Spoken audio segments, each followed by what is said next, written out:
So this is just 17:36 hours GMT, which is 5:36 so-called British Standard Time on Sunday, the 5th of December 2021. Now, anyone watching this for the first time may not realize that although it's called Diagnosis of Fleet Street, it is actually a diagnosis of the Constitution or the status of the Constitution. And this is the world exclusive diagnosis of the status of the non-existent British Constitution. Now we'll talk about that contradictory statement in a minute. Now this guy, Jeffrey Robertson, an Australian, because he is white, he is treated as if he's, quote, English or British. And he has created a reputation for himself based on his licensed law trader status. He's an opportunist, and as the crook Jeffrey Cox has been exposed as being, the two letters QC are often used as the Mail on Sundays today is using on page 27, and I shall come to that in a minute. The two letters QCs don't actually come on the evidence of anything. The two letters are symbols of corruption of the British corrupt legal corruptocracy. This is a secretly kind of conferred stamp, and like the other two words, right honorable. Right honorable is given to those who are with that kind of attachment, identified as members of the Privy Council. Again, no one knows on what evidence anyone is made a Privy Councillor, not councillor, but councillor. The Privy Council is one of those things that Brenda, as the monarch, allegedly controls and chairs and whatever. But that alleged conduct by Brenda about the Privy Council is itself untruthful and untrue, and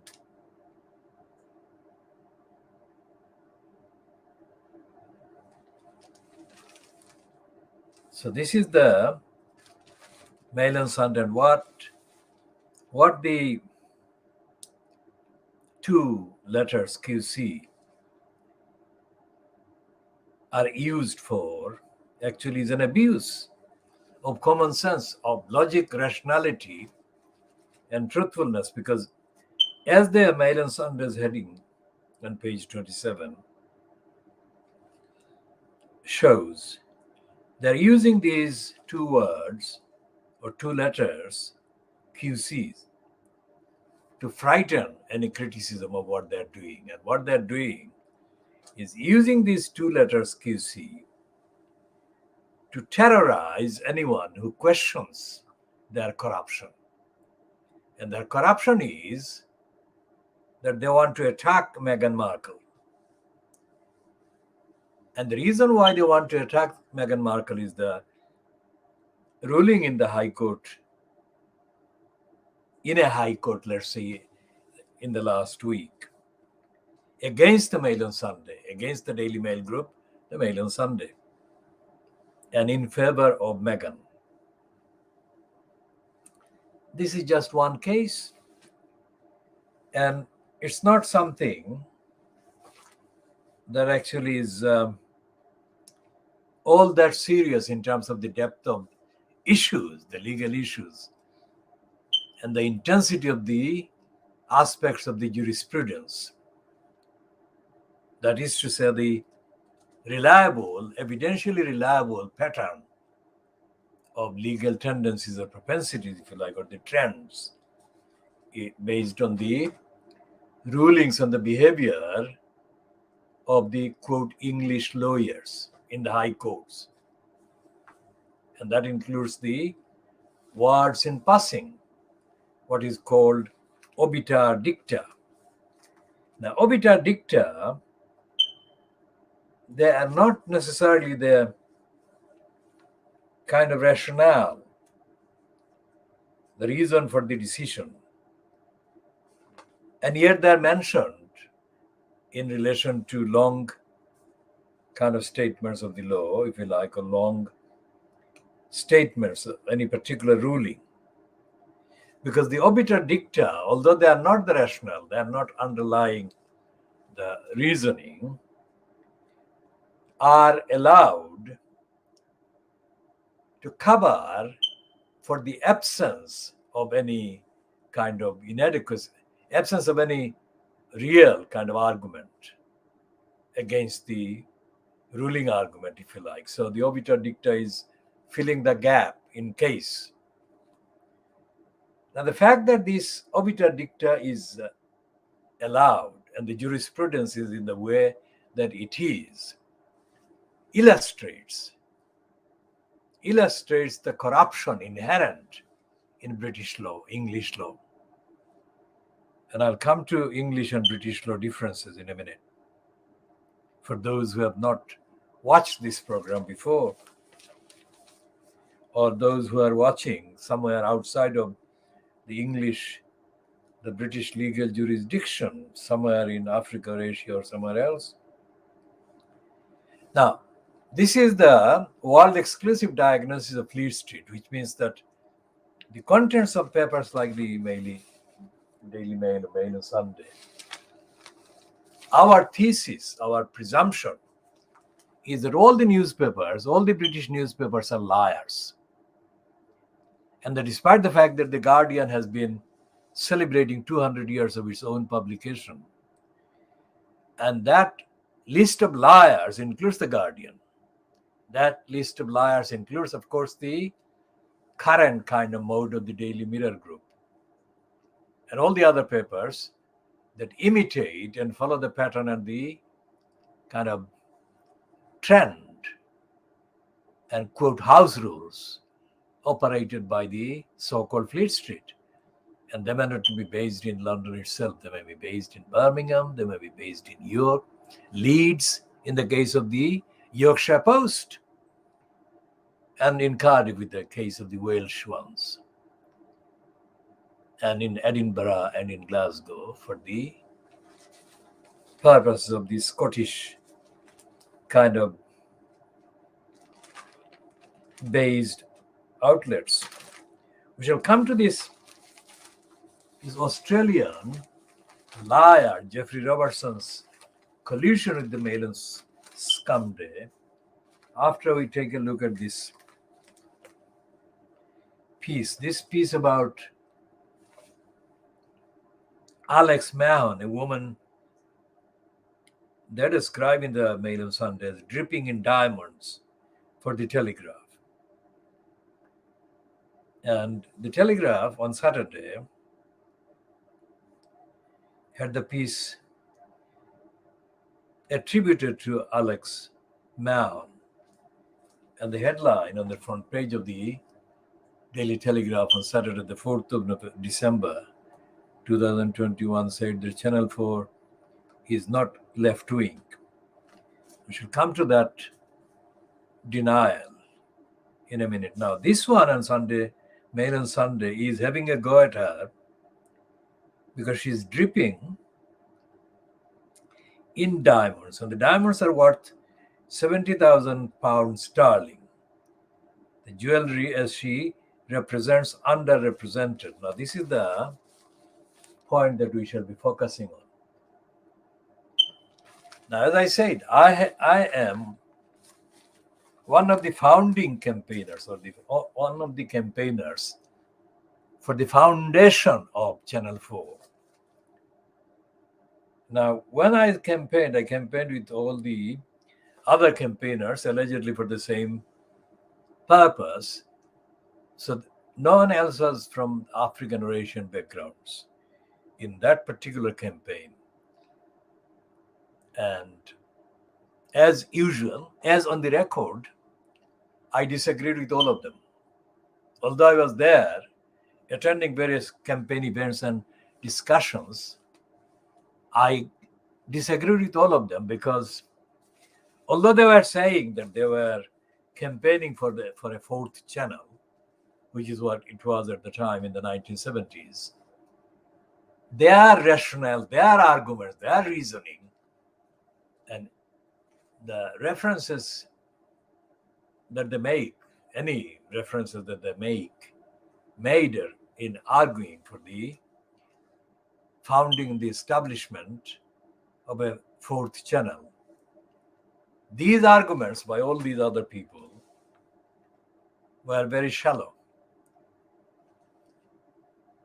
To compare, what I mean by shallow is to refer to the weekly print paper called the New European. The New European claims to be against Brexit. And the New European actually started appearing the day after or immediately, very soon after the Brexit referendum decision was confirmed. So they claim to be against Brexit and everything that Brexit implies. But actually, they are timid and they're doing worse than tickling. They haven't got the robustness, the rigor, in my language, that there must be in order to expose evidentially, in order to expose the corrupt, shallow foundation of Brexiteers. But the New European is not doing that, although it has been publishing since 2016.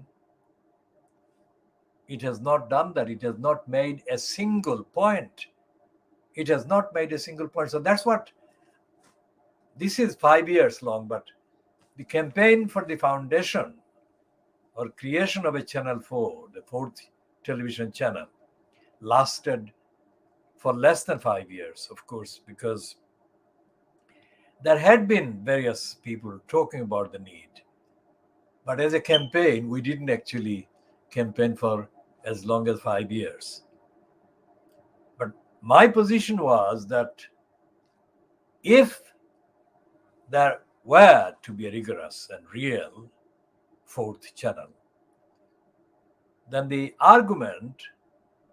apparent argument was that it had to be an alternative to the corruption, the bias, and the immorality that the three existing channels represented. One was BBC One, of course, and the other one BBC Two, and the third channel was ITV.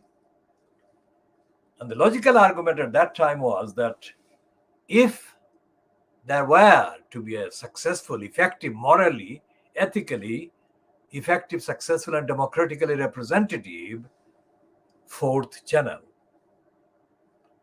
then that channel had to be morally different, ethically different, evidentially different, and had to be against racism. That all the other existing three channels actually represented and catered to. I was the only one who opposed the majority in the campaign, and all of them, not a single one in the campaign, came over to the side that I was representing. And all the other campaigners, of course, were people belonging to, not exclusively, but belonging to the likes of socialist wonkers and their likes, or they were sympathetic to the socialist wonkers and similar.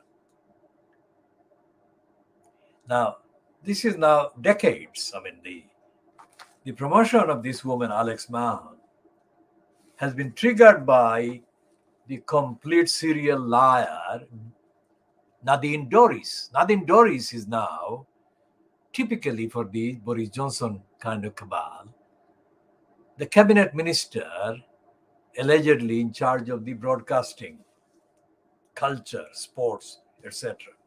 policies. And Nadine Dorries wants to scrap the BBC.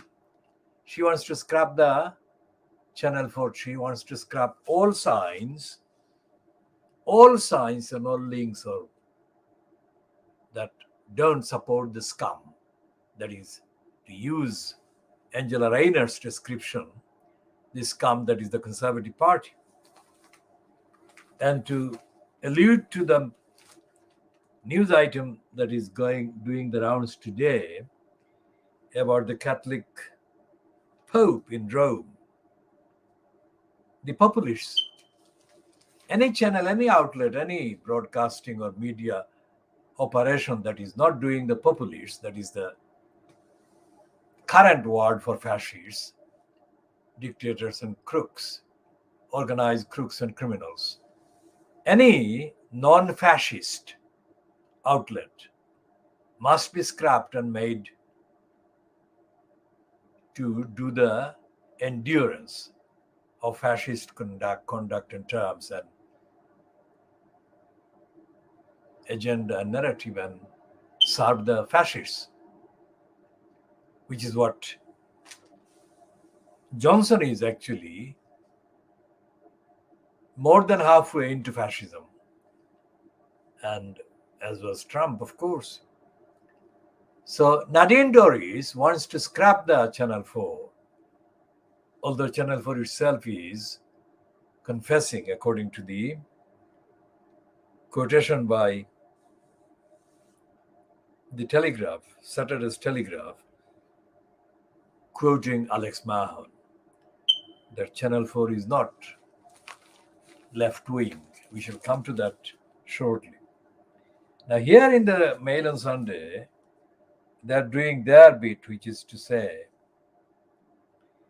that Channel 4, they're mocking the Channel 4 because they're saying that Channel 4 bosses 70,000 pounds sterling jewelry, as she, and then they say within quotation marks, as she represents the underrepresented. Now that is the corrupt Mail on Sunday insulting the unnamed underrepresented, any kind of group, any kind of people. But corruptly, they always, whenever they talk about minorities, they mess up the definition of minority, descriptions of minority. And they include people of African and Asian backgrounds and origins as minorities, even when they're talking about those who want to mess up the gender differences between men and women. That is nothing to do with African and Asian people. But that's what the idiots in Fleet Street do. And the idiots of the Mail on Sunday has done now. Underrepresented always refers to people of African and Asian backgrounds, even though the criteria, the facts, the kind of elements don't match up. Now, here is the piece that they have said about the Alex Mahon, and they are saying that Alex Mahon is a hypocrite and a liar and an abuser of Channel 4 because, according to them, Channel 4 is not representing the underrepresented. It's not something that the Daily Mail on Sunday is mourning or kind of criticizing their channel for not doing, because the channel would be condemned by the Mail on Sunday if it began genuine representation of the genuinely underrepresented in the demography, not in the sexography. I say that word, Because what is happening with the gender messing up is something that will have a very serious kind of backfiring effect. You cannot say the two genders are the same. That is what is going on in the so called debate. It's nothing to do with any ethnicity, it's about the gender and the sexography, and the people are being messed up now. Now, she's saying in the quote that they ascribe a tribute to her.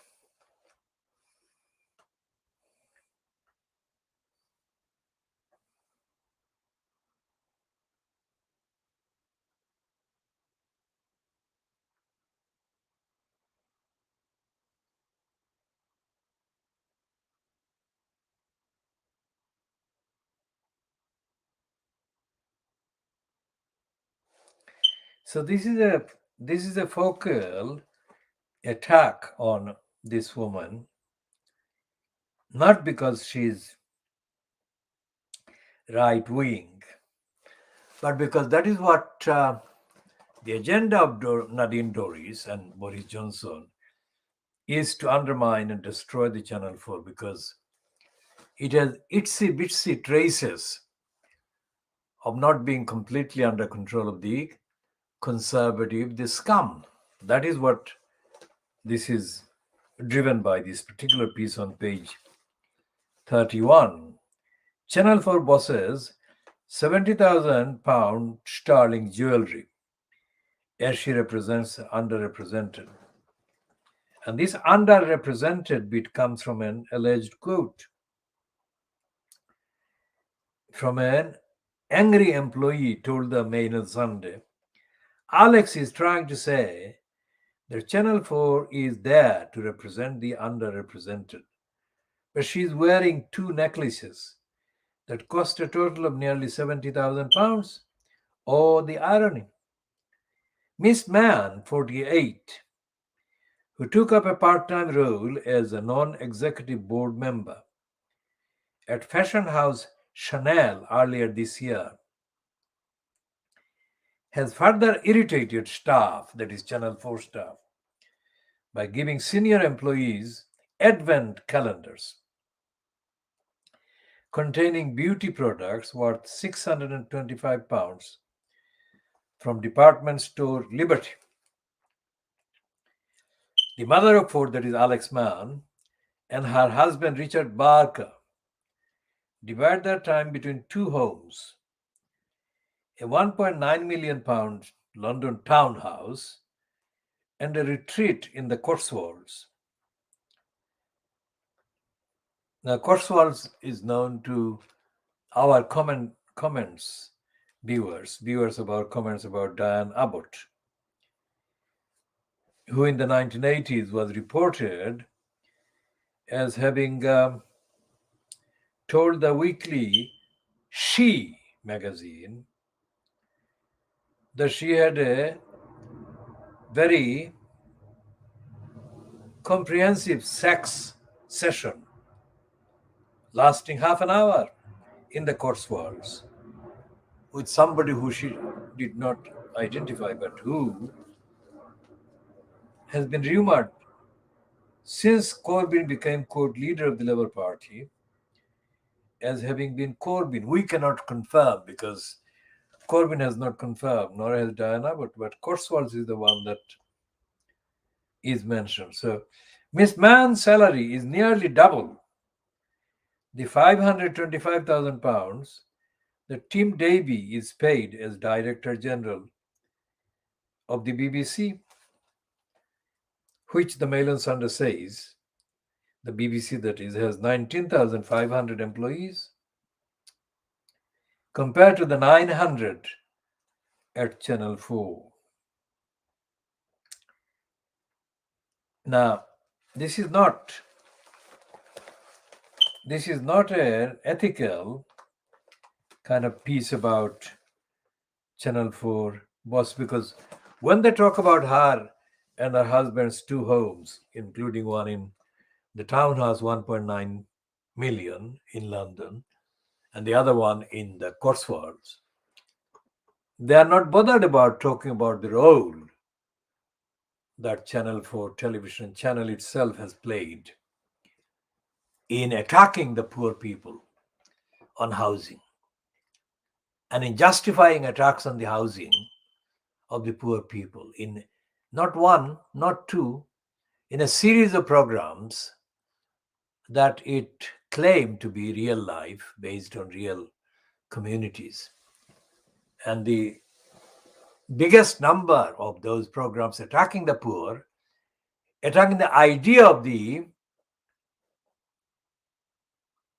council housing or social housing, they have been broadcast against the people of Tower Hamlets in East London.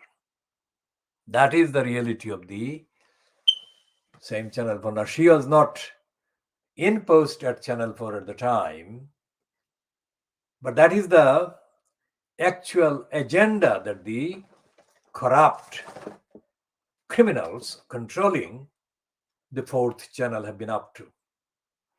We have broadcast and published and posted extensively about all those programs, and we are not going to repeat these because anyone who wants to consult what we have actually said can check up and look up, and they will find everything we have said, most of it anyway, unless the search engines and the internet providers and internet platforms have corruptly removed some of our publications. But apart from that, we haven't removed anything because we are transparent, universally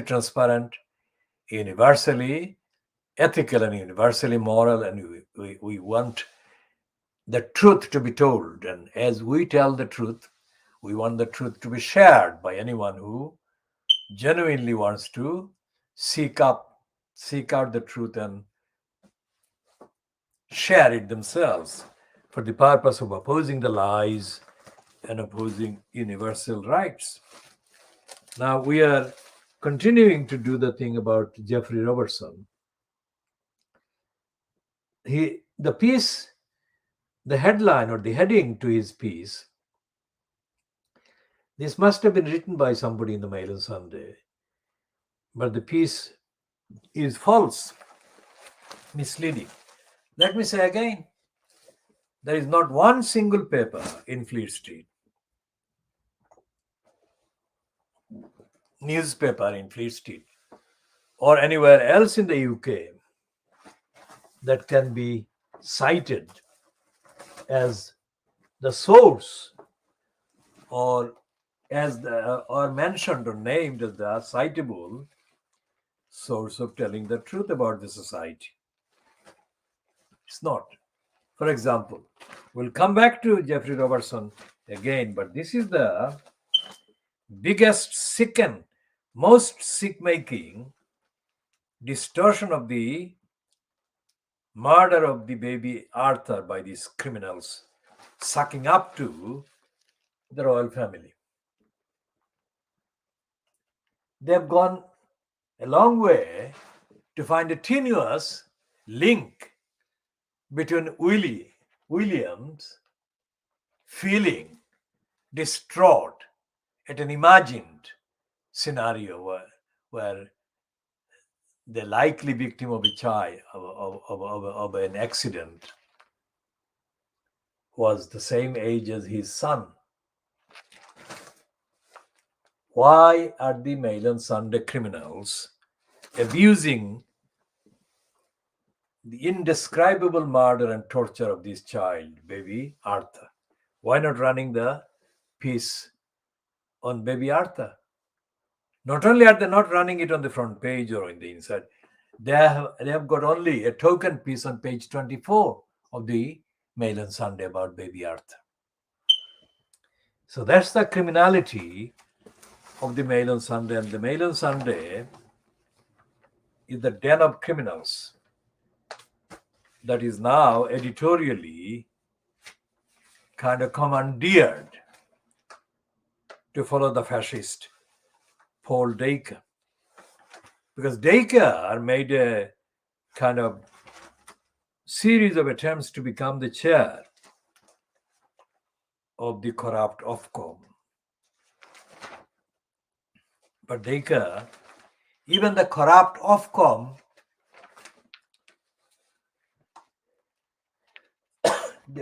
even the corrupt Ofcom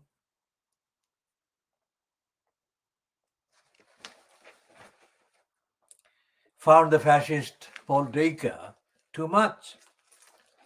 So Ofcom spinners and spewers and spielers let off an operation that put paid to the fascist Paul Dacre's bid to chair the Ofcom. So once he was rejected by Ofcom, there was hardly anything else in the quote world of the British media that the fascist criminal Paul Dacre could actually aim to grab hold of as part of his fascistic program. So what he did was to make a deal with the immature chair of the owner of the Daily Mail group, and he returned to the post he had been allegedly kind of retired from. And this editorial line that almost denies the truth about the baby Arthur must be linked to it the fascist Paul Dacre, who must have commanded that wills should be overhyped and the propaganda should be heightened. Why? This is a criminal ploy to attack Meghan. Because during the week, Meghan was given a court kind of verdict favoring her application to reject the Mail on Sunday's appeal against the previous ruling about so-called privacy. So this is the double attack. One is the attack on the by denying baby Arthur and overhyping with a fantastic kind of piece showing Wills as the humane one, the caring one. And this is the QC overhyping Jeffrey Robertson in an attack piece that is headed, "The right to free speech must not be trumped by famous people's demands to shield their reputation." Now, remember what we said about David Neuberger. When David Neuberger in July 2017 addressed a bogus, very small group of Australian lawyers in the UK, or Australian citizens gathering in the UK. That was done by arrangement with David Lidington. Now, Lidington at that time was in post as the Secretary of State at the expense of justice. And Lidington, although he was claimed to be an opponent of Brexit, was more than eagerly serving the Brexit agenda, which the then Prime Minister, another so-called anti-Brexiteer, Theresa May, was madly promoting and pushing. And Lidington could not find a more kind of senior person than David Neuberger in terms of hierarchy. So Neuberger was president of the so-called UK Supreme Court. And for the brainwashed majority in Little England, titles like that actually carry a lot of attraction, brainwashing attraction. So the Evening Standard ran a piece byline to the racist operative and a criminal colluder of the state propaganda machine, Martin Bentham, praising David Neuberger's claim that once Brexit was done,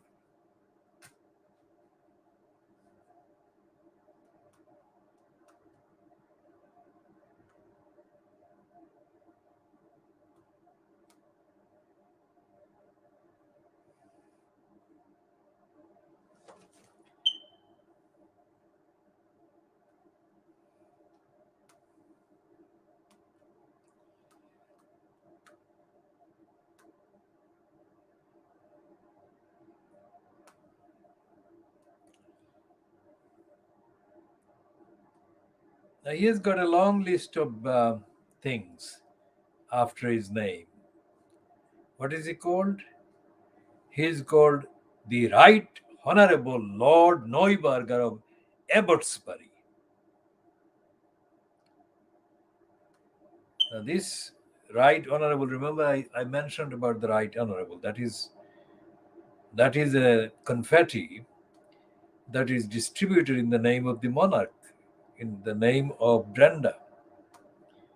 And the confetti allows this carrier of the confetti, Right Honorable, access to the Privy Council.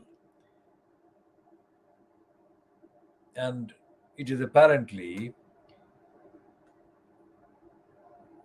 at the discretion of the monarch, not at the discretion of the Prime Minister.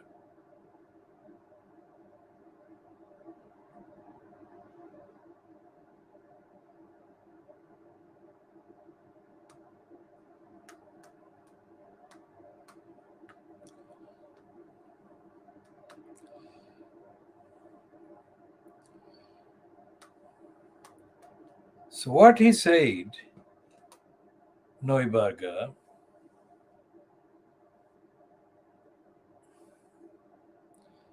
according to the Evening Standard,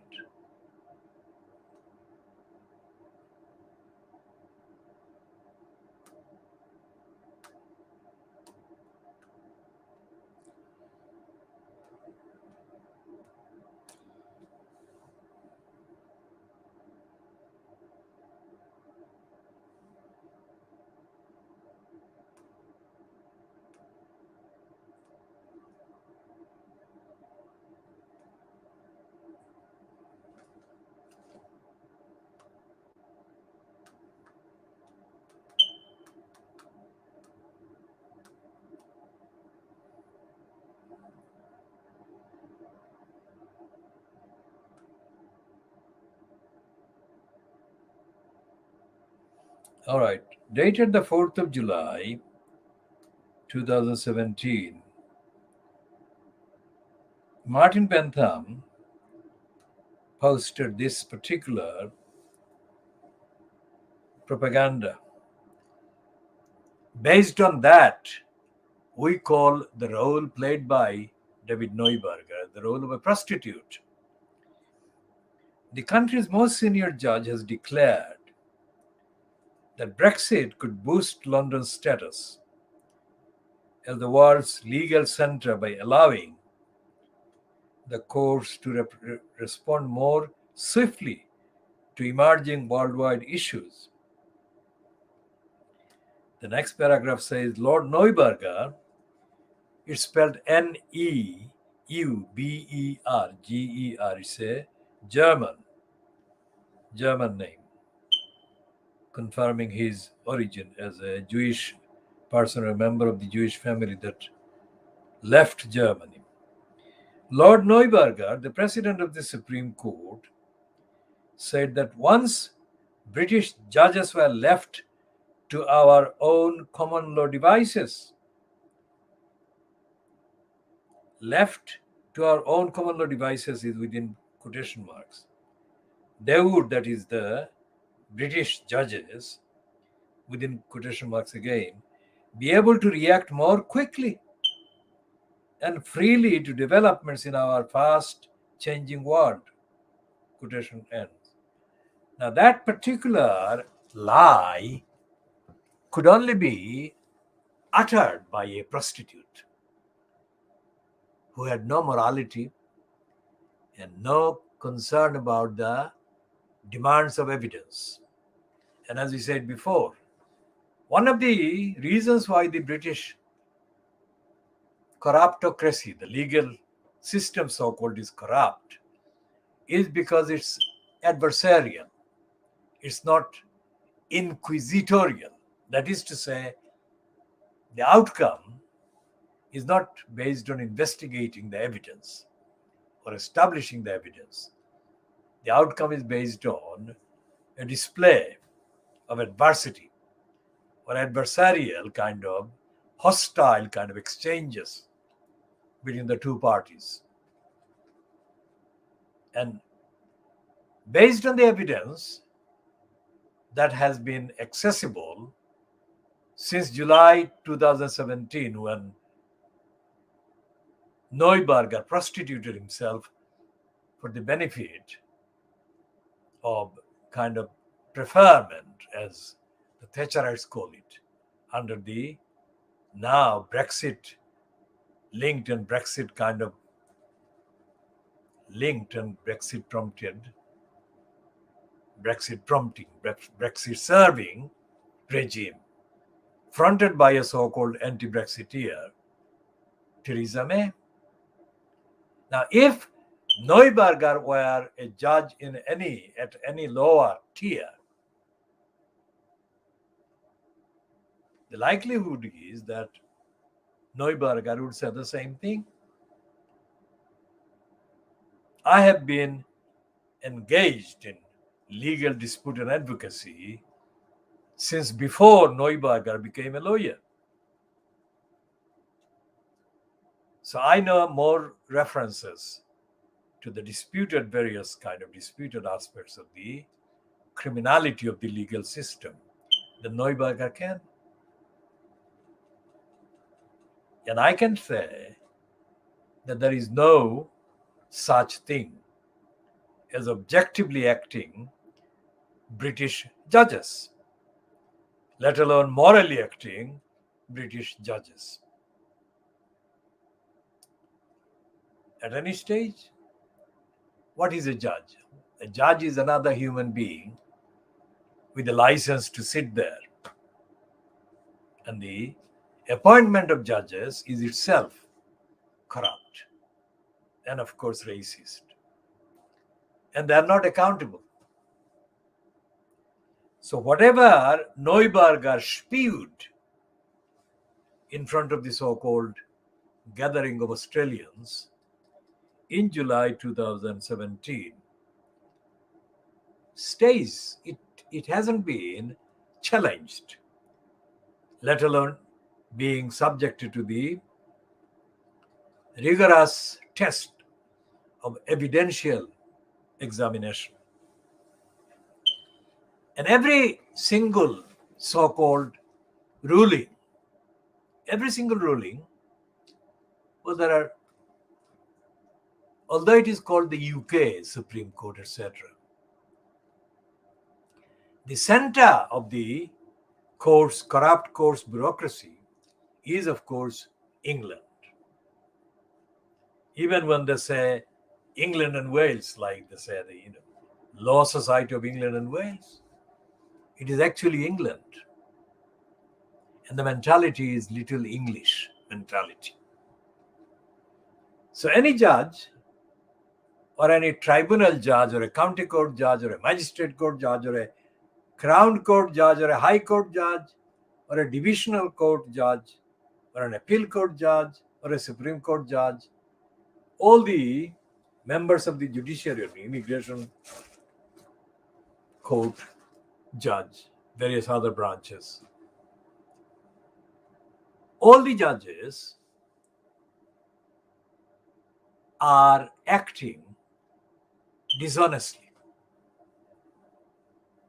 And if they make a ruling in favor of X or in favor of Y, defendant or claimant or appellant or anybody else, they do that by accident. It's not part of the ethical, moral compulsion built in the system that they should be telling the truth or upholding the truth. Most often, the appearee, that is the licensed law trader, who has got so-called audience because they are a licensed law trading barrister, or less frequently licensed law trading solicitor, or even less frequently the licensed law trading legal executive, which is very rare. Even when they make a ruling, most of the real rationale is actually based on prejudice. And some of the licensed law trading barristers or QCs, two forms of the barrister, and the bench, that is the judge or the judiciary, many of them know each other personally. And many of them belong to the four Inns of Court. Well, all barristers must belong to the four Inns of Court: Gray's Inn, Lincoln's Inn, Inner Temple, and Middle Temple. As I said, I rejected the Lincoln's Inn's conferring or about to be conferred kind of license as a barrister in the 70s because I had a detailed disagreement with the lawyers in the bureaucracy, and I said that I would not be part of the lying license. So I didn't become a barrister in 1973 because of the moral and ethical objections I had.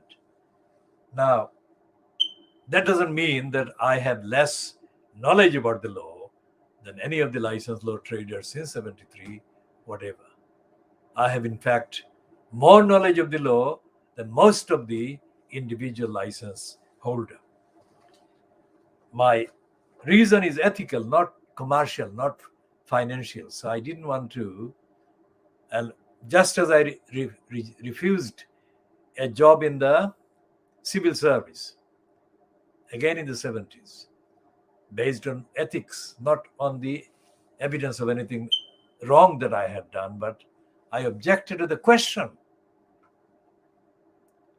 So this is what I do: ethics and morality and evidence, of course.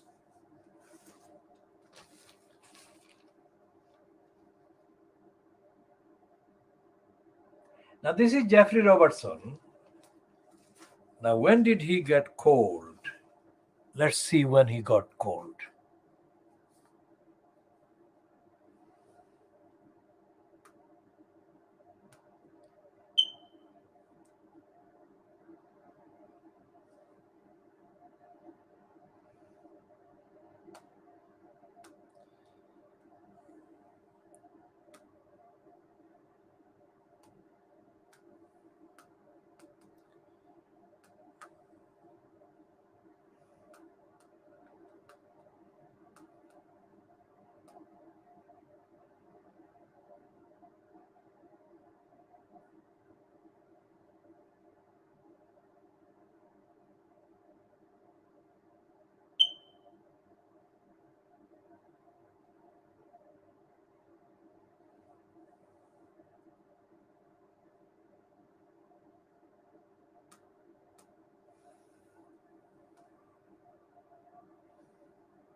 So he's called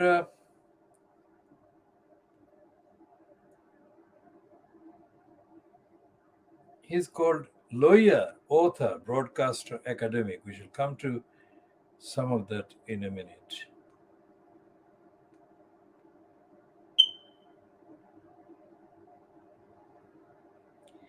So it's absolutely ironic. He became a barrister in 73, the year I refused to become a barrister. And he became a QC in 1988,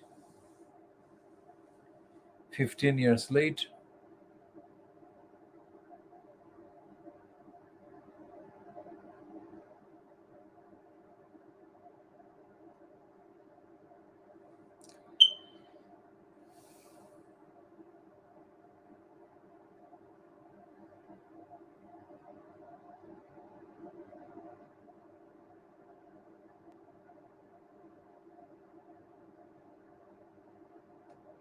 Well, none of the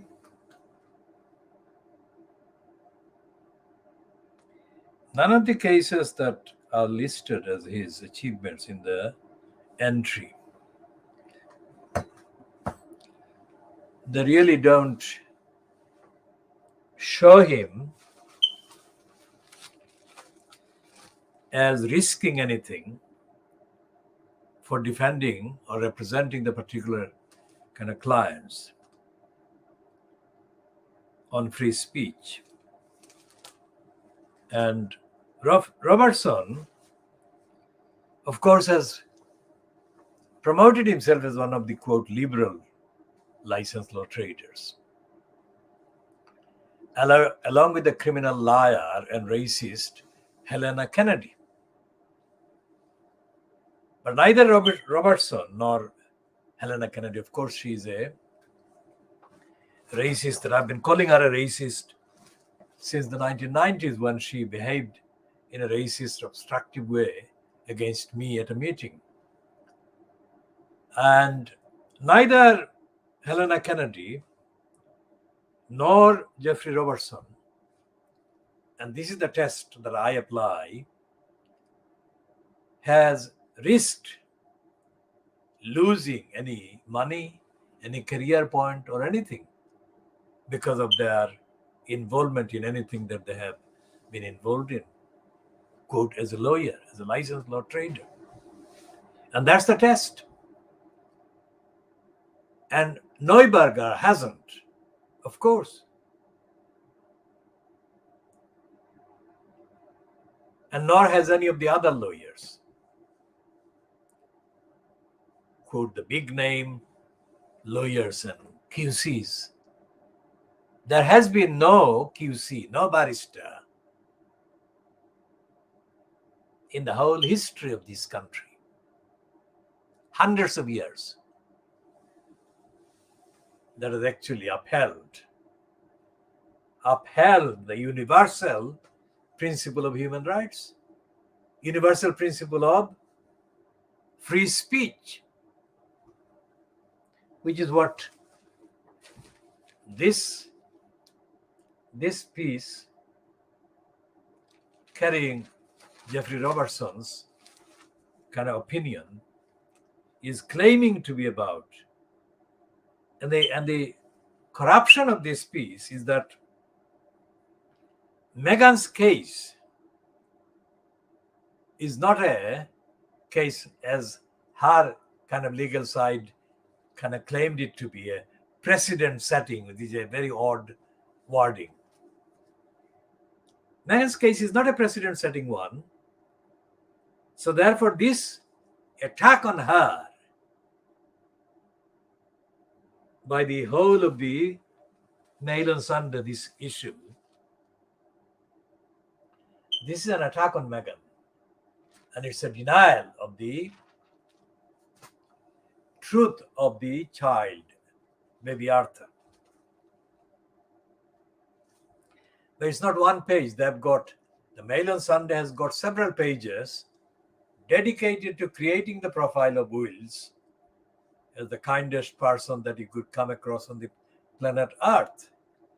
And the idea behind promoting him in that way in this issue is to condemn Meghan Markle and Harry because of the ruling that Meghan Markle was given during the week against the Mail on Sunday. So that's how corrupt the Mail and Sunday is.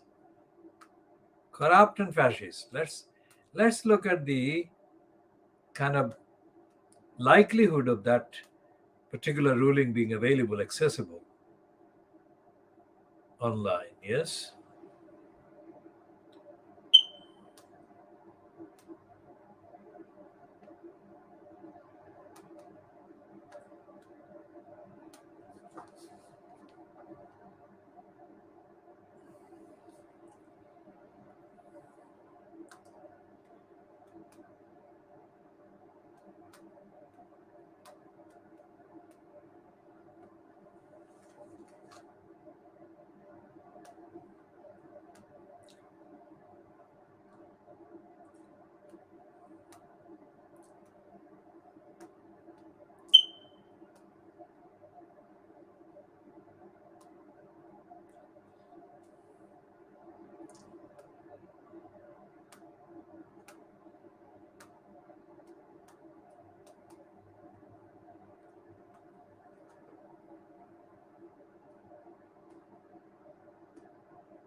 So there is the entry dated the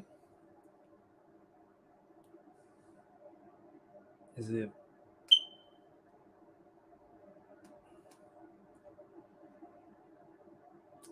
2nd of December 2021. It's a case that was before Jeffrey Boss, Master of the Rolls, Dame Victoria Shah, President of the Queen's Bench Division, and Lord Justice Bean. And the case is between the Duchess of Sussex and Associated Newspapers Limited. And hearing dates were 9 to 11th of November 2021. And this is published on the 2nd of December 2021.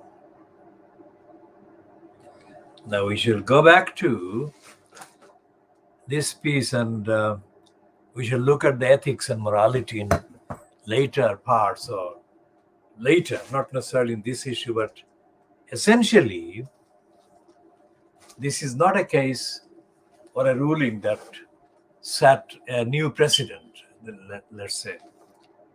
And yet, why is the Mail and Sunday, which is the Associated Newspapers, so upset? And first of all, there is this issue of racism, because Associated Newspapers, as well as the Murdoch operations, the Scum and the Sun and the Sunday Times and the other outlets that Rupert Murdoch controls, the Sun, the Scum, we call it the Scum. We've been calling it Scum for as long as Murdoch has owned it. But for reference, as people who are not familiar with these titles, we use the word Sun as they call it. But in terms of the role, in terms of the behavior, in terms of the agenda, the narrative, the Scum is the Scum. As for example, the Communist Party's tokenistic daily newspaper called the Daily Star, because it lies so frequently and is such a racist kind of title, we call it the Scar, Daily Scar, SCAR. The same scar we use about the Fleet Street paper, the so-called Daily Star, against which we campaigned at the very beginning when it was launched. That campaign we launched, we mounted the campaign against the Daily Scar over its attack on a Bangladeshi family in Hitchin, Hertfordshire. And that was the decade when we also campaigned against the BBC for broadcasting a 4-part series against the Bangladeshis on BBC Two. So when we say that this is the world exclusive diagnosis of Fleet Street, we of course do the diagnosis of Fleet Street, but also do the diagnosis of the other parts, other platforms of the media. And we do that exclusively, all of that exclusively, with actual factual involvement historically and in the campaigns on my part and on the part of the various campaigns that I have been organizing. So that is why it's world exclusive diagnosis. Nobody else is doing that anywhere in any country, and they could not do that because they have not been. This is my life's work. This is my life's work, that is dealing with corruption of the law, criminality of the law, and the corruption and criminality of the so-called mainstream media. This is something that is full-time job, more than full-time job. It's ethical, moral, international, transparent, very democratic.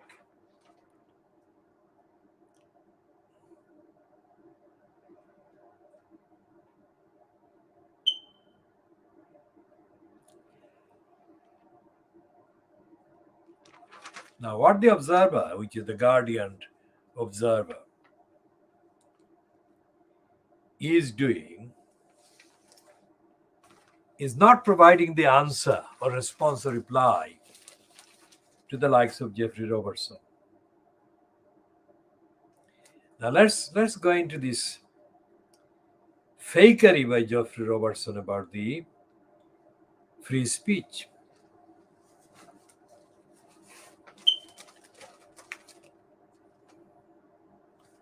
Because it's not the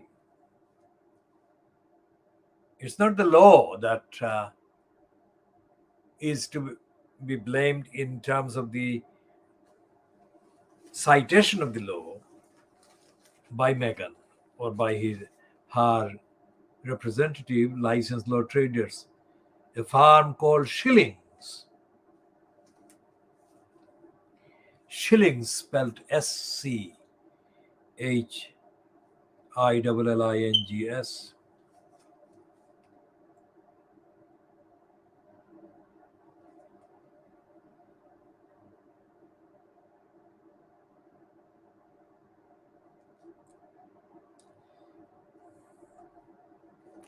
Now he deals with the aspect of precedent setting that Meghan's press release or public statement said it wasn't. Correctly, Robertson is saying that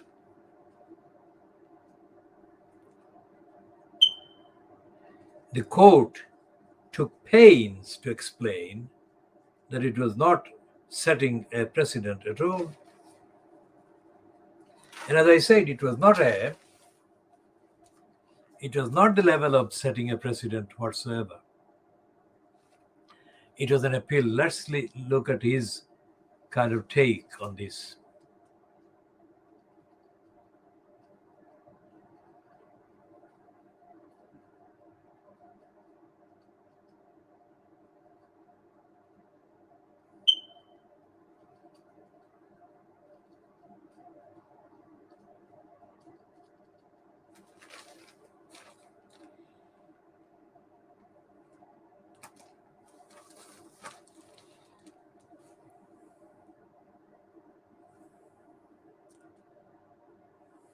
Now, he says, Jeffrey Robertson, that this case has drawn attention to a dangerous increase in judge-made restrictions on free speech that increasingly prevent our society from holding the rich and powerful to account. Now, Jeffrey Robertson is lying. He's not lying in the assumption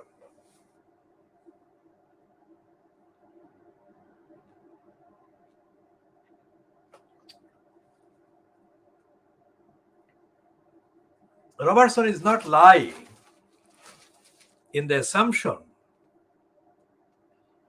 that our society should hold the rich and powerful to account. That is a correct assumption. But Robertson is distorting that assumption by misinterpreting in exchange for a few £1,000s of prostitution fees by the Mail on Sunday, that outside of this particular ruling, outside of this particular judgment, newspapers are able, according to the law, to hold the rich and the powerful to account. That's not the case. Because the courts, as I said before, are corrupt. And in the context of racism, because the Mail on Sunday is motivated, amongst other things, by the main agenda to expose and unsettle Meghan Markle because she is of black kind of origin or mixed parentage. That's the reason there have been all the racists in the Fleet Street and Fleet Street related media have been annoyed by the fact that Meghan Markle is a woman of mixed race. Although most people like George Galloway, because George Galloway was asked by Jeremy Paxman on Newsnight, live on television after the results were published in May 2005. How did he, George Galloway, feel about defeating a black woman? And Galloway's reply was, she's not black. I mean, she is as white as could ordinarily describable white people.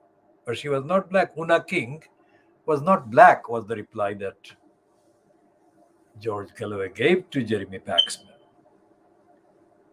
And this is what applies to Meghan Markle. She doesn't look black. She's a black origin, but she doesn't look black.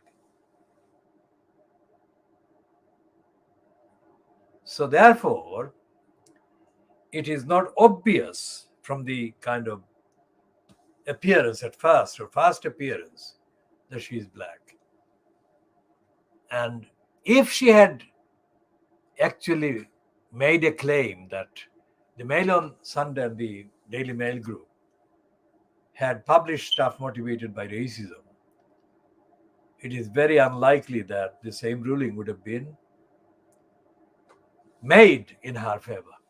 This is what I'm saying would have been, because that hasn't been done. So it's a interpretation on my part, based on all the evidence and all my knowledge of decades. So Robertson is distorting the assumption that the rich and the powerful should be held to account. For a start, the way that the Daily Mail group, the associated newspapers, and this come and the Express and the daily bribing Boris Johnson graph have been referring to Meghan Markle since Meghan became a publicly identifiable part of Harry's life. It is quite clear that the media don't hold back from holding Meghan to account. In fact, They go out of their way to invent stories, invent prejudices and slights to attack her. So Jeffrey Robertson is lying. So he has become another licensed law trading prostitute, and a racist one at that. Because the whole piece is in denial of everyday attacks by Fleet Street against Meghan Markle, not just by the Associated Press, which itself has lost the case, this appeal in the court last week, but others carrying out the same sympathetic attacks on Meghan. Sympathetic meaning sympathetic to the royal family, to monarch, and the attackers of Meghan Markle, like the son, the Rupert Murdoch owned scum, has been going on against Meghan Markle over the court ruling in her favor against the Mail on Sunday. So even if they are rivals commercially, Fleet Street papers are behaving as a racist gang, ganging up on Meghan Markle. So bizarre and obscene and morally sick-making is the behavior that they're attacking her now, even when a court has been prepared to give a ruling in her favor against the paper.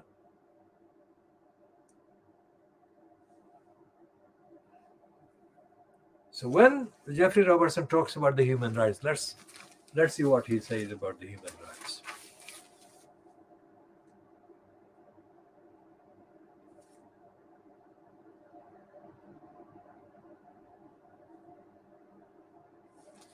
He is saying a right to privacy did not exist in the common law of England until 1998,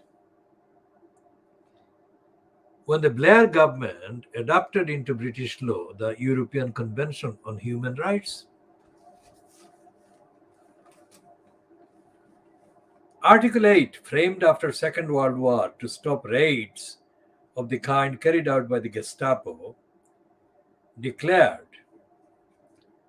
that everyone has the right to respect for his private and family life, his home and his correspondence. And this is what Meghan invoked in her claim against the Mail on Sunday. Yet Article 10 of the same convention proclaimed that everyone has the right to freedom of expression. Suppose these two rights were to clash.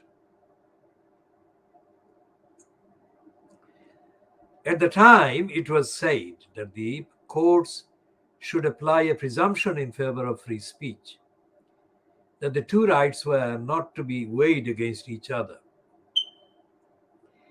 And this assuaged the media's concerns. By 2005, this entirely sensible approach was rejected by the courts, however, in favor of giving privacy an equal value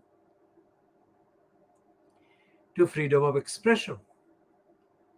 Judges were required to perform a balancing act, weighing inevitably according to their own values the importance of each right as it applied to the facts of the case. And so the rich and famous were handed a new legal weapon, which was relentlessly taken up by reputation lawyers. The problem, of course, is that these two rights cannot sensibly be balanced at all. Judges, for example, generally exclude any right to amusement or entertainment, or even the right to enjoy the hypocrisy of public figures. Instead, they solemnly intone that what is of public interest is not to be confused with what interests the public, a mantra that usually enables them to rule against popular newspapers. This newly developed law has had serious impact on the public interest reporting. There has been a recent upsurge in threats against publishers and human rights organizations, from lawyers in London catering for foreign individuals who fear allegations of corruption or human rights violation. Truth is no defense to a privacy claim, and the cost of fighting an action is a serious deterrent to exercising the right of free speech. Moreover, the right to privacy is not merely subjective, but uncertain and unpredictable. For example, the Court of Appeal said that the Mail on Sunday could not potentially have avoided liability by publishing only one paragraph of the letter from Meghan's father. But which paragraph? And any selection would open the editor to the charge of cherry picking. And where documents are concerned, it may be important to see them fully in context. Then there is the question of whether the letter was truly private in the first place. As there was no trial, the evidence was never tested. This approach puts the judge in the editor's chair, a position that in libel actions judges have always declined to occupy for very good reasons. Meghan's crusade against the media would have little traction in her preferred state of residence, where the First Amendment to the US Constitution, passed because of hostility to British sedition laws, prohibits the making of any law that infringes on media freedom. There are privacy laws in the United States, but to avoid violating the First Amendment, they concentrate on gross invasions without newsworthy interests, such as publication of medical records. Their big debate over privacy will come in a different context next year, when the Supreme Court, packed with Trump appointees, is likely to overturn Roe versus Wade, the right of women to have abortions, which is based on their right to privacy. Meghan might more easily defend that right in the US rather than continue her courtroom crusade against the media in the UK, should Parliament intervene and define privacy in a statute. That solution is appealing, but it overlooks the difficulty of setting out the myriad factual situations that could give rise to a claim. And reformers should be careful of what they wish for. MPs are self-interested. There is no class that more ardently desires a law to cover up their peccadillos. Any laws their draft might well stop publication of photographs of a future Matt Hancock, breaching his own rules by embracing a lover in the privacy of his own office. The best way forward, which could be taken either by Parliament or Supreme Court, would be to return to the position such that the right to free speech set out in Article 10 of the Convention should have a presumption in its favor over the right to privacy laid down in Article 8. Finding a balance between the two incomparable rights is unworkable and subjective. Instead, we should focus on the real question of whether the defendant crossed the red line, that of inhumanity. And it's not far before the end of the item. This is not an examination. This is not an examination of the evidence involved in the relationship between Meghan and Fleet Street, and the relationship between Meghan and the Associated Press and the Mail on Sunday. Because although the word crusade has been used by Jeffrey Robertson twice in that article, Meghan has not been involved in anything comparable to the crusade whatsoever. And crusade, look it up, crusade is actually what the Christians mounted against the Muslims of Arabia. And the crusade is actually a very serious word. It's not a word that should be used for any other context or concern.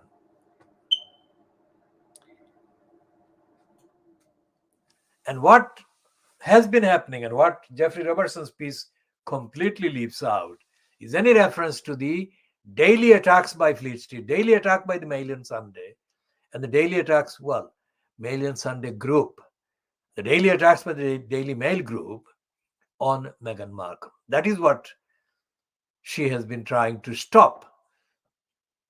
She has not been doing a crusade. She has been targeted for daily attacks by the Fleet Street papers, the British papers. There are two agenda items, of course. One is for Fleet Street papers to appease the monarchy, the royal family, and to stop the publication of racist words and attitude by the royal household. This is not a crusade by Meghan. It's a repetition of racist crusade by the racists that control Fleet Street and control the monarchy. So we leave Jeffrey Robertson there for the time being, and we look at the Daily Mail on Sunday lying for Williams. This is the wrongest possible theme and headline that they could run. It should be the piece about baby Arthur.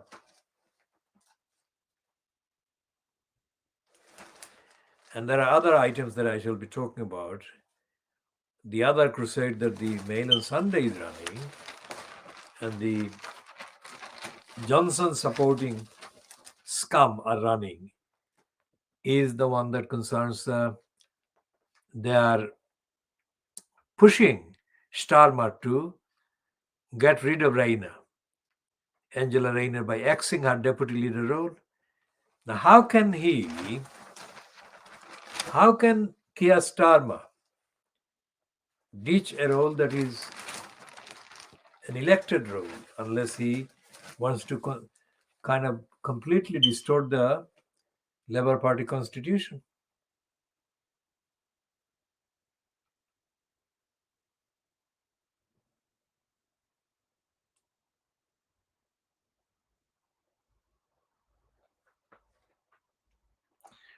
And then now talking about the deputy leader post when it was held by Tom Watson. And they're saying that there is this precedent, there is an example of the so-called left wing of the Labour Party trying to get rid of the post because it suited them to want to get rid of Tom Watson when Corbyn was in the post of leader. So the agenda is to undermine the effectiveness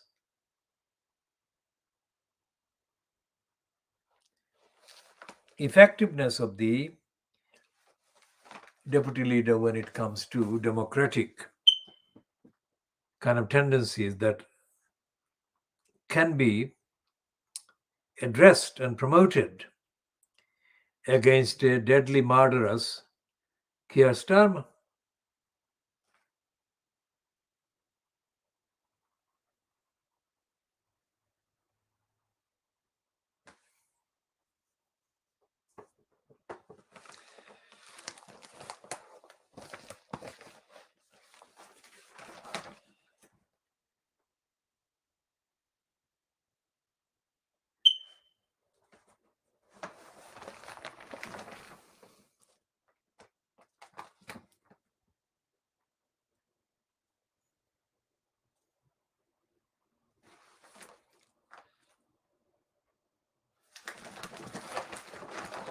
And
So there is an editorial in the Mail, in the Telegraph, Sunday Telegraph, about the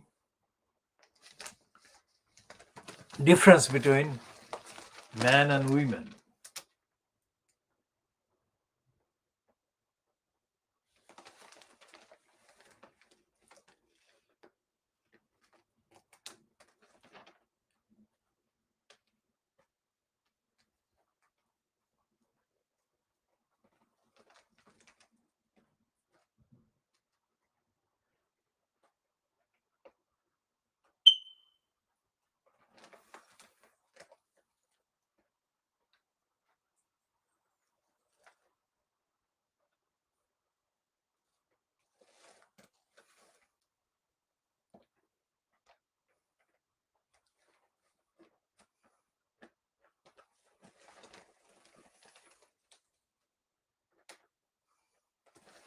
Now, Tar Hamlers, which is one of the most corrupt councils in all of England, has been forced to scrap confusing open signs on roads closed to vehicles. Now it says the council has been forced to scrap confusing signs that declare road open, despite them being closed to cars, to create low traffic neighborhoods. Town Hamlets fitted 8 green signs to planters stating roads were open to wheelchair users, pedestrians, cyclists, and scooters on newly created cul-de-sacs. The official signs invented by a pro-cycling campaigner, the unofficial signs invented by a pro-cycling campaigner were placed on planters, shutting roads to cars in the East London borough. But residents complained that they were confusing, as some motorists said they had been unfairly fined because they obeyed the road open signs despite other signs saying the roads were closed to cars. Now, this is the type of criminal contradictions that have been dominating the behavior of the crooked council right from the beginning in 1965. So extrapolate that particular kind of episode about roads closed and open contradictions, and you apply this to other aspects of the behavior of the council, and you will find that there is no sense, there is no reason, there is no rationality, and there is absolutely no fairness, and there is no accountability. Tower Hamlets is the corrupt council, the most corrupt council that we know. Everything about it is corrupt.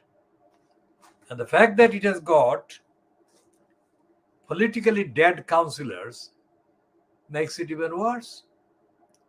The Tower Hamlets Council, in terms of service, in terms of accountability, in terms of logic, rationality,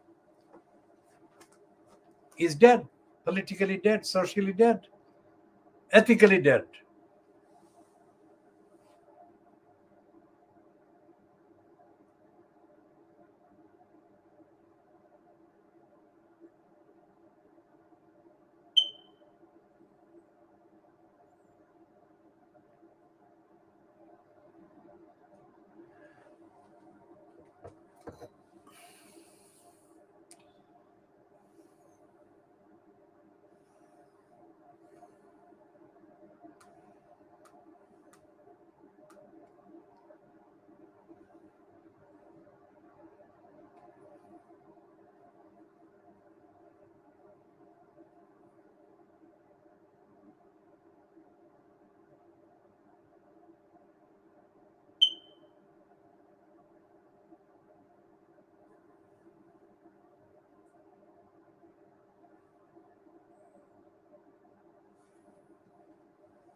And Jeffrey Robertson, in his willingness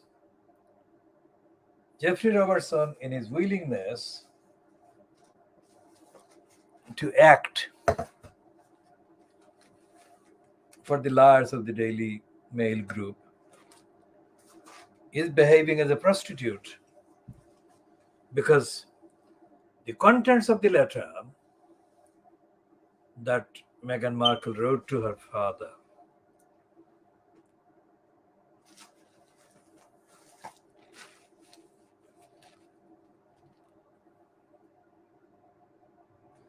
include the fact that instead of talking to her,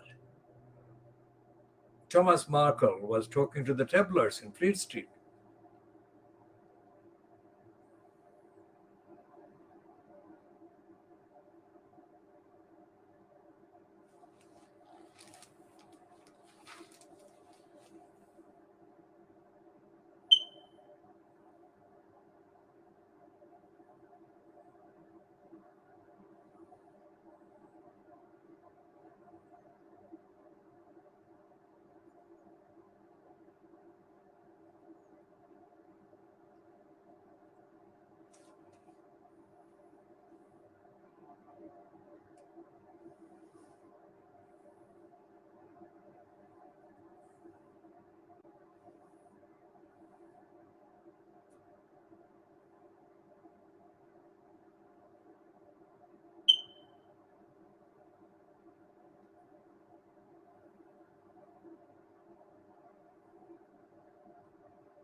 This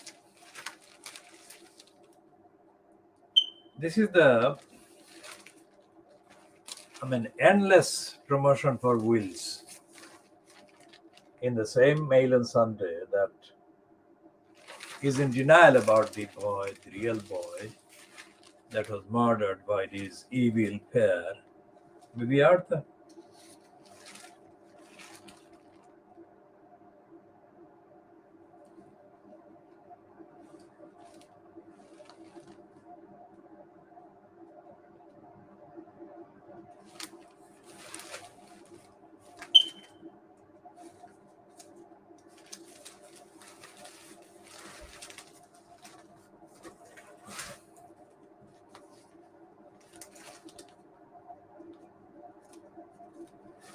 It's like the Fleet Street papers treat the public that's supposed to be reading them as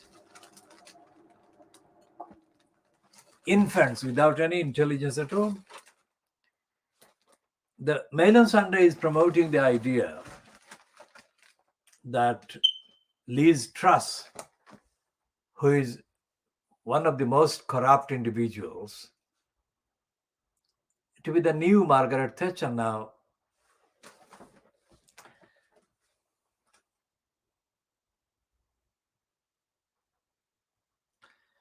Peter Hitchens says in piece headed,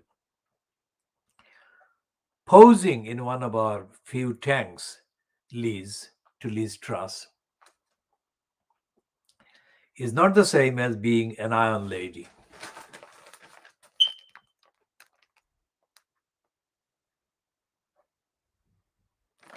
That's Peter Hitchens on page 29 of the Mail on Sunday talking talking to Liz Truss.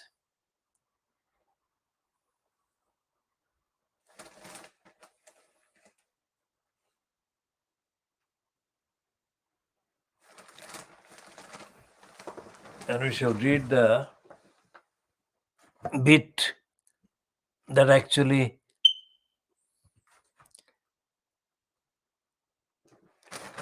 does reflect this heading.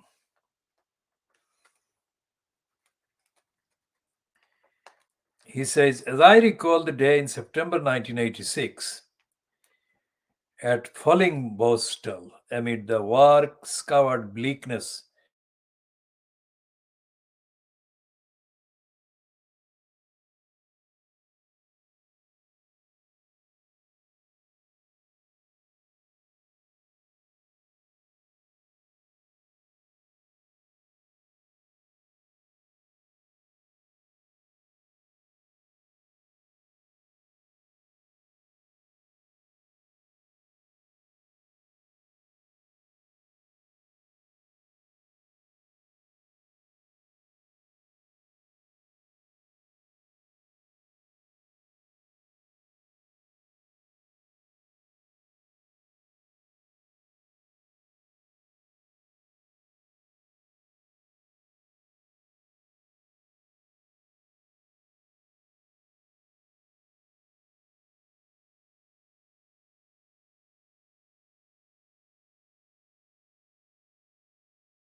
This is the kind of history of the Fleet Street papers. They are corrupt to the core and they're racist. Now, when Peter Hitchens says that Liz Truss is a left winger, he is in denial, he is in mental decline. Liz Truss is a racist, is a right winger, and she has never been anything other than a right wing racist. She is like Nadine Dorries. So when Hitchens says that Liz Truss resembled the Iron Lady when she clambered into a British tank in Estonia last week, poor Miss Truss, despite the efforts of her official photographer, was engulfed by the warlike garments she had unwisely donned. Lefty liberals such as is never never look quite right in combat gear. Now, Peter Hitchens is a liar.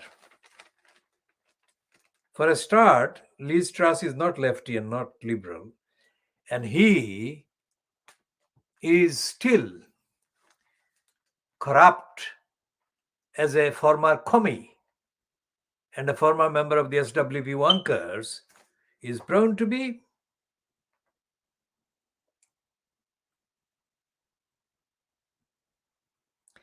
And instead of describing her helmet and her gear,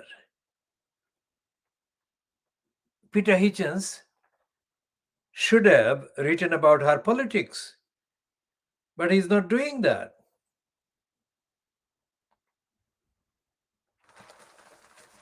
He is concentrating on what she looks like and what so-called left liberals look like, because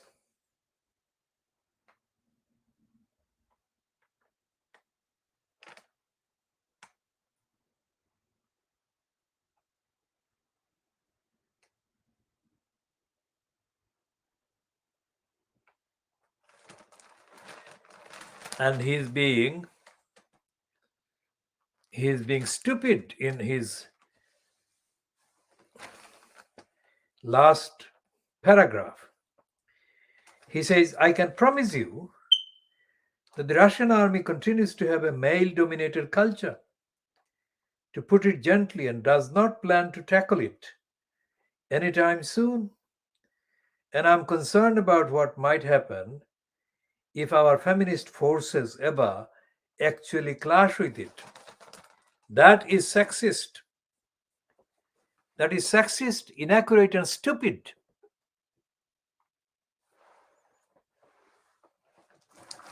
And yet, this idiot is given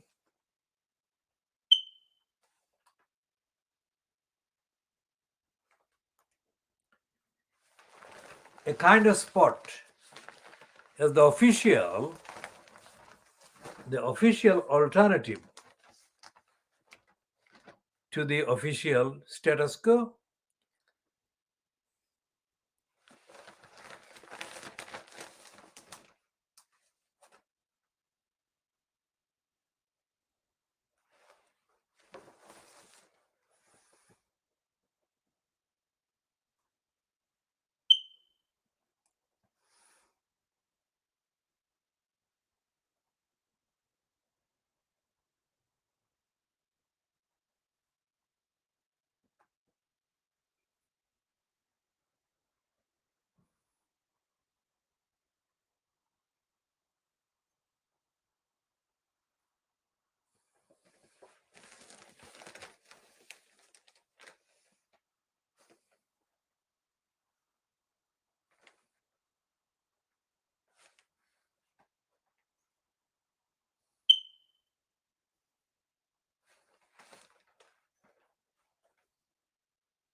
So there is a piece on the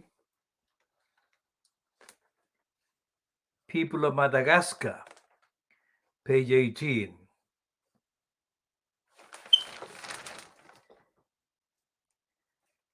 And it's by Sarah Newey. And this is a piece that says, Madagascar facing world's first climate change famine.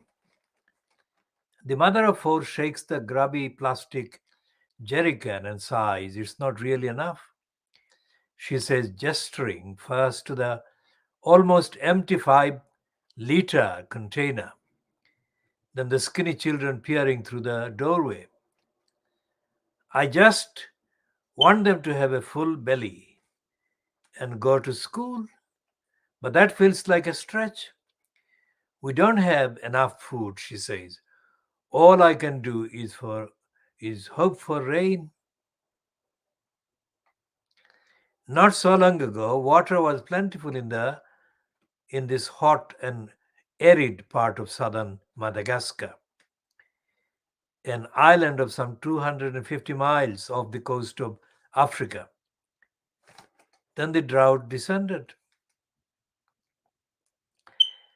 In the past 2 to 3 years, the price of water has jumped 300%. In a region where 91% of the people earn less than 1.45 pounds a day. Income here are inconsistent, but a family is selling 2 to 3 bags of charcoal a month could expect to earn between 20 to 30,000 Malagasy arriere, 3 pound 80 pence to 5 pound 70.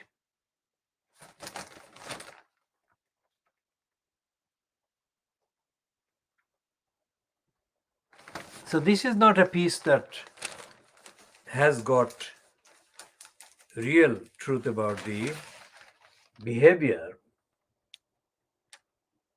of the United Nations, and most certainly not about the Western European countries or North American countries, the United States. I want to refer to this as another example of the failures of the Muslim countries. There are Muslims who are trillionaires, and the Muslims who are trillionaires are enslaved to the world's biggest criminals in the USA, Western Europe, and other places. The Muslims have enough money to end all the poverty and hunger and starvation. Saudi Arabia has enough people owning trillions